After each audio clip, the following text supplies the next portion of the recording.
The Department of Justice has indicted former FBI Director James Comey again. The second round of charges includes threatening the life of the president. Specifically, it stems from a picture that you might remember Comey posting last year, a photo of seashells that spelled out the number 8647.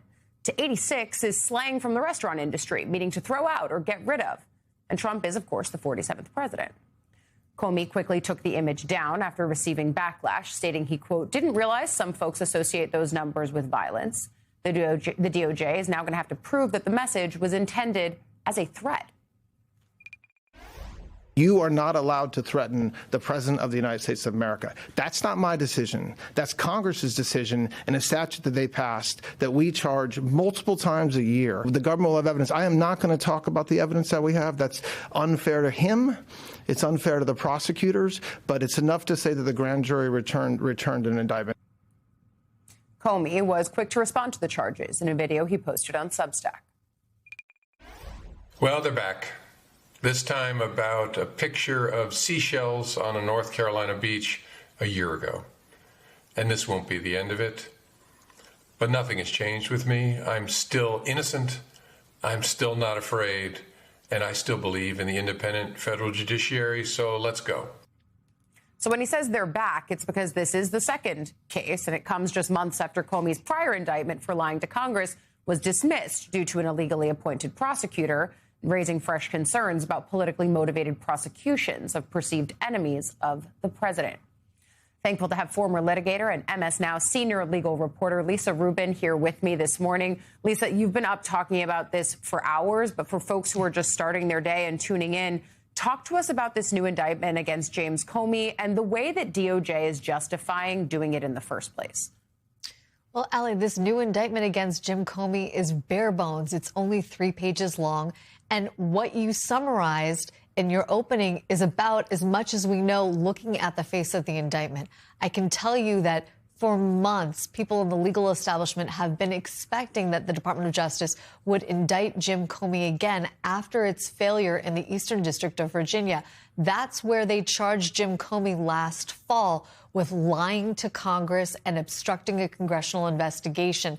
The charge there was when Jim Comey testified before Congress in 2020, he was not telling the truth when he said that he hadn't authorized someone beneath him at the FBI to interface with the press.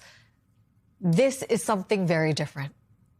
But how strong is it legally? Because I was watching as Todd Blanche was pressed on, OK, how are you going to prove intent, especially when the term 86, frankly, is something that's been used by more politicians than just Comey. And it's also definitely not meant, at least in the way that many of us have used it in our lives, to incite violence or push for harm against an individual. It means, like, get rid of it, throw it away, 86 it, right? So how are they supposed to prove intent for a phrase like that? I'm somewhat dubious because the Supreme Court test for threats against the president talks about the differentiation between a true threat, something that a reasonable person would interpret as a threat against the president's life, versus the kind of vituperative, even abusive political speech that's part of our national commitment to robust political debate. In that Supreme Court case that I'm talking about, it's from 1969. There was an 18-year-old anti-war protester who said and was overheard by an Army intelligence officer to say, if they put a rifle in my hand, the first person I'm going to point it at is the president, meaning then President LBJ. And the Supreme Court found that wasn't a true threat. If that wasn't a true threat, I think the DOJ has an uphill climb here in demonstrating to a jury of Jim Comey's peers that a reasonable person would interpret this to be a threat against the president's life. But as we've talked about before, sometimes the point isn't how legal or how thorough they have in terms of a case. It's more the idea of being able to bring the case at all. And I think that's what your latest piece on MS.now actually tugs at, this idea of how DOJ is being used to go about this agenda of perceived political enemies of the president. Absolutely right. And Allie, you know, the saying is the process is the punishment. And if that's true, you have a very satisfied President Trump this morning. You also have an acting attorney general who is fighting to keep the job on a more permanent basis. And in my piece for MS Now, I connect yesterday's indictment of Jim Comey with a number of other developments that happened just yesterday, including the indictment of a close aide to former NIH leader Anthony Fauci. There's also raids on more than 20 businesses in Minneapolis related to that fraud investigation in Minnesota that President Trump himself has spoken about and even connected political leaders in Minnesota to. This is part and parcel of a theme. This is not only trying to punish people through the process, but also looking at potential targets based on their political enemies of the president and just trying to stick it to those people. That's not what the Department of Justice is supposed to do when they pursue justice without fear or favor. Yeah, forcing them to go through the legal process, which can be arduous and costly and stressful. That is, I think, one of the things that's consistently come up as a part of this. Lisa, you've been reporting on a gazillion stories, but somehow there is another that is leading as well today. Stay with me. King Charles delivered an historic address to Congress yesterday in a moment used to highlight the 250 years of U.S.-UK relations and the importance of democracy. The King, now the second British monarch ever to address the chamber, reflected on the long and sometimes turbulent relationship between our two nations, emphasizing the partnership as one of the most consequential in history. Today, I am here on this great occasion in the life of our nations to express the highest regard and friendship of the British people to the people of the United States. Ours is a partnership born out of dispute, but no less strong for it. We can discern that our nations are in fact instinctively like-minded, a product of the common democratic, legal, and social traditions in which our governance is rooted to this day. Drawing on these values and traditions, time and again, our two countries have always found ways to come together. This, I believe, is the special ingredient in our relationship. As President Trump himself observed during his state visit to Britain last autumn, the bond of kinship and identity between America and the United Kingdom is priceless and eternal. It is irreplaceable and unbreakable. Now, in contrast to President Trump's criticism, Charles also called for continued support for Ukraine and praised NATO, noting that the alliance came to the aid of the U.S. after 9/11. In the immediate aftermath of 9/11, when NATO invoked Article 5 for the first time, and the United Nations Security Council was united in the face of terror, we answered the call together, as our people have done so for more than a century, shoulder to shoulder through 2 world wars, the Cold War, Afghanistan, and moments that have defined our shared security. Today, Mr. Speaker, that same unyielding resolve is needed for the defense of Ukraine and her most courageous people. Now, his remarks, as you're seeing one there, were met with several standing ovations and underscored the diplomatic role the British monarchy can still have in easing strained relations between these two longstanding allies. I want to bring in MS Now international reporter Inez de la Cuetara live with us from Buckingham Palace. Inez, what is the reaction that folks in the UK are having to the King's remarks? I thought it was notable at one point that he even talked about the constraints of executive power, which seemed a subtext to the president, to President Trump and what we've seen in the U.S. here. Hey, good morning, Ali. Yeah, it feels like mission accomplished here in the UK. I think British government officials watching the King's speech are likely relieved by what they saw. We saw the King's speech being very well received in Congress, met with lots of cheers and applause. The King even cracking some jokes, getting some laughs, so really trying to charm the room.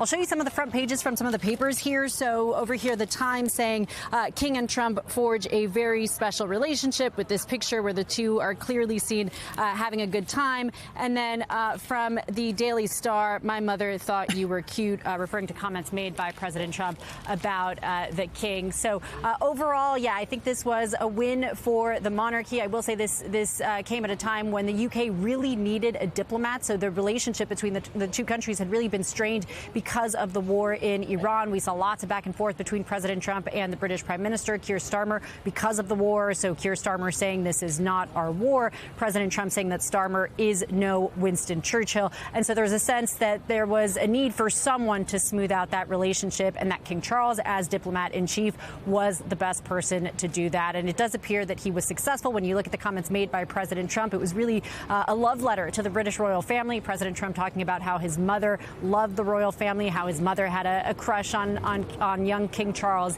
I will say there was one awkward moment at the state dinner when President Trump was talking about what we think were private conversations between the king and the president. He said that Charles agrees with the president on Iran. That's unusual for world leaders to share what they talked about privately with the king. And that was the type of moment that I think the palace wanted to avoid. There was some backlash here before the king left, some questioning whether this was the right time for the king to make the trip, whether, the king heading over to the U.S. and meeting with President Trump, shaking hands with President Trump at a time when the U.S. is at war with Iran, whether that could look like the U.K. is really aligning itself with the U.S. and potentially supporting the war in Iran. So a bit of an awkward moment there. The king appeared uncomfortable, but I think overall this was a win for the king, for the monarchy, and more broadly for the U.K. Yeah, and we're going to see how this diplomatic effort ends up aging as the Iran war and other conflicts continue on. MS Now international reporter Inez de la Cuetara live from a gorgeous shot of Buckingham Palace. Thank you, my friend. And of course, King Charles did also turn down a request from Democratic Congressman Ro Khanna of California to meet with survivors of Jeffrey Epstein during his D.C. visit. The king cited ongoing legal proceedings in the U.K. surrounding his brother, former Prince Andrew. And it was about that I spoke with Khanna on Capitol Hill yesterday. Watch what he told me. I think there are also questions about the source of funds for the Giuffre settlement from the former Prince Andrew. And I'm wondering, beyond an audience with the king, if there's a way for oversight to get a sense of where that money came from. Can you begin to untangle that? Well, we have, as you know, subpoenaed the former Prince Andrew, and he has refused to come. So has Lord Mendelsohn. That's why it would have been so powerful for the king to meet with the survivors. But we're going to continue to push for the former prince to come to oversight. We're going to continue to push for Lord Mendelsohn to come and for these questions to be answered. Lisa, I had to keep you for this because there is a connection between the UK scandal and the way that they are dealing with the Epstein fallout and the way the U.S. is. It's not just questions about the settlement that Andrew paid to Virginia Giuffre, but it's now questions about what does accountability look like between both of these countries, and the king refusing to meet with survivors and frankly, opaquely referencing them during his remarks to Congress. Yeah, Allie, it's a little bit bizarre because when you talked about the awkwardness, or Inez was talking about the awkwardness of a certain moment between the king and President Trump yesterday, I can hardly imagine anything more awkward than King Charles walking into that room full of survivors. That room would have included the brother of Virginia Giuffre, Sky Roberts, and his wife, Amanda. And she, of course, is the person who, as you noted, has a private settlement with Prince Andrew, has been the most public accuser against him. That could have been both a potentially very healing moment and yet a very awkward one. I think it shows the limits of accountability in both countries, because all these people want is to speak truth to power, and yet power continually turns its back on the survivors. We saw that with Pam Bondi, for example, at that last disastrous congressional hearing when she wouldn't even turn around to look at the survivors. Now we're seeing it again with King Charles, who has allowed some measures of accountability as against his brother, but refuses, for example, to allow him to respond to a subpoena or even meet with the survivors himself. Yeah, so a continued thread for us to watch there, both here at home and then, of course, overseas. MS Now senior legal reporter Lisa Rubin, you have been really working. Thank you for waking up early with us. And her new piece is available to read online at ms.now. You've always got to read, Lisa. I always do.